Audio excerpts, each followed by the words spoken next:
ఈ నెల 3వ తారీఖు నాడు జరిగినటువంటి ఎన్నికల కౌంటింగ్ నుండి మొదలుకుంటే నేటి వరకు కూడా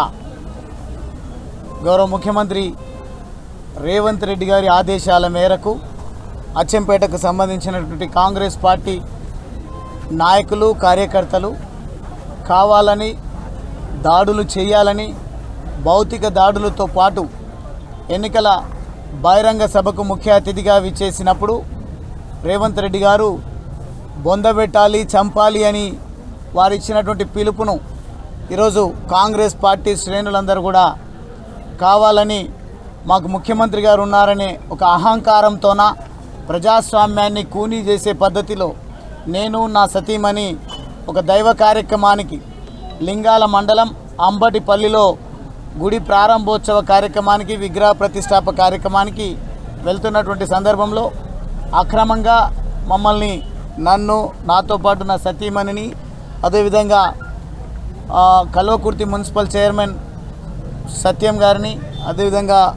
మా పార్టీ నాయకులను అందరినీ కూడా ఈరోజు ఇక్కడ అక్రమంగా అరెస్ట్ చేసి నిర్బంధించి పోలీస్ మరీ ముఖ్యంగా కాంగ్రెస్ పార్టీ గూండాలను రౌడీలను కట్టడి చేయలేక మేము నియంత్రించలేము స్వయంగా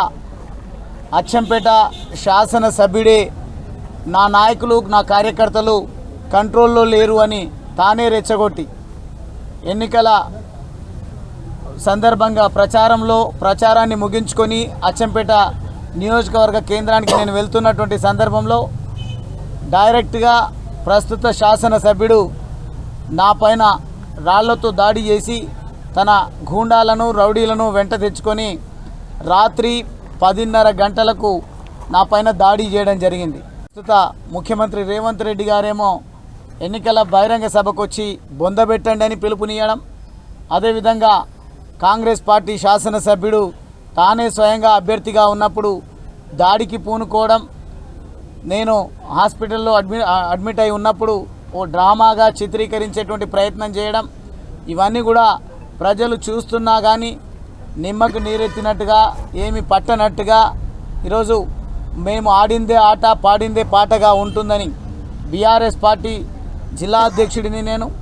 నా నియోజకవర్గము నా జిల్లా మొత్తం కూడా మా శ్రేణులకు ధైర్యాన్ని ఇవ్వాల్సిన నన్నే దాడి చేసి కుంగదీసినట్టయితే ఇక్కడ బీఆర్ఎస్ పార్టీని భూస్థాపితం చేయొచ్చు అనే ఒక కుట్ర పన్నుతున్నట్టుగా చాలా స్పష్టంగా అర్థమవుతూ ఉంది. సీనియర్ రాజకీయ నాయకుడిగా ఉన్న నన్నే ఈరోజు అంతమొందించాలి, భయభ్రాంతులకు గురి చేసి ప్రజల్లో తిరగనివ్వకుండా చూడాలి. తద్వారా రాబోయేటువంటి స్థానిక సంస్థల ఎన్నికల్లో అదే మాదిరిగా ఎంపీ ఎన్నికల్లో మేమే గెలుపొందించు అని